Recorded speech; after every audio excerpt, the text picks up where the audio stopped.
കൾച്ചറില്ല, നിങ്ങൾക്ക് കൾച്ചറില്ല. എനിക്ക് കൾച്ചറില്ല. കൾച്ചറില്ല. അത് ഇങ്ങനെ വന്ന് കേൾക്കൂ. എടാ, അച്ഛനും അമ്മയും മരിച്ചതിന് ശേഷം നിന്നെ അനിയനായിട്ടല്ല ഞാൻ വളർത്തിയത്, എന്റെ മോനെ പോലെ. ഞാനിപ്പം രാത്രി കിടന്നുറങ്ങുമ്പം തുണി അങ്ങോട്ടോ ഇങ്ങോട്ടോ ഒന്ന് മാറും. അത് ഇങ്ങനെയൊക്കെ പറയാവോ? എടാ, കുഞ്ഞുനാളില് നിന്നെ കുളിപ്പിക്കും ഞാൻ.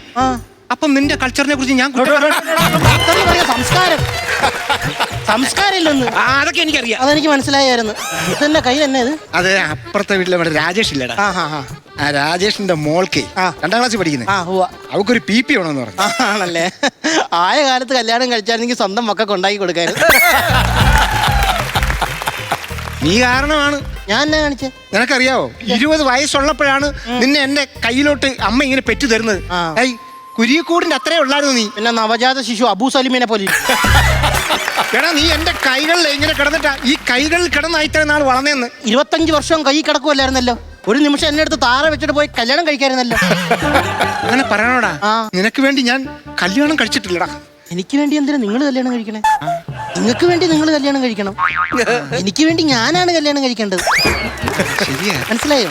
അതാണ്. നിങ്ങൾക്ക് അവിടുന്ന് പെണ്ണ് കിട്ടാനാ പക്വത വേണ്ടേ? കല്യാണം കഴിക്കണതിന് ഒരു മിനിമം പക്വതെങ്കിലും. പക്വതയില്ല.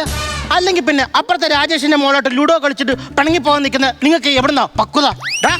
ഒരു കാര്യം ഞാൻ പറയാം. ഈ വന്നു നീ ഇപ്പൊ എന്നോട് ചൂടാകുന്നുണ്ട്. ഒരു കാര്യം നീ എന്തിനാണ് എന്നോട് ചൂടാകുന്നത്? എന്തിനാണ് നീ എന്നോട് ചൂടാകുന്നത്? കഴിച്ചോട്ട് സംസാരിക്കുന്ന ഞാൻ സ്നേഹം തന്നപ്പോ നീ എന്റെ തലയിൽ കയറി കുറെ നാളെ ഞാൻ ശ്രദ്ധിക്കുന്നുണ്ട് കേട്ടോ. നീ എന്തിനാ ഇങ്ങനെ എന്തെങ്കിലും കാര്യം പറയുമ്പോൾ ഒരു കാര്യമില്ല നിങ്ങൾ ചൂടാകുന്നത്? ആയിക്കോ, എന്തെങ്കിലും ആയിക്കോ. അങ്ങനൊന്നും അല്ല നിന്നെ. എന്തെങ്കിലും ആയിക്കോ. അയാളല്ലേ ഇപ്പൊ എന്നോട് ചൂടായിട്ട് പോയത്? ഉത്തരം മുട്ടുമ്പോ കൊഞ്ചനം കുത്തുക അല്ലേ? പൂനിലാവ് വന്ന് പൂവിതറുന്നുണ്ട്, പൂക്കളിൽ റാണിയായി പൂത്തു. നീ ഇപ്പൊ തിരികെ കയറി വന്നു. എടി, നീ ഇപ്പൊ എന്നെ ഫോൺ വിളിച്ചിട്ട് കട്ട് ചെയ്ത് പെട്ടെന്ന് തന്നെ നീ ഒരുങ്ങി വന്നോടി. എനിക്ക് ഒരുങ്ങാൻ അത്ര ടൈം ഒന്നും വേണ്ടെന്നേ. വിളിക്കുന്നില്ലല്ലോ, പിന്നെ എന്തിനാ ടൈം?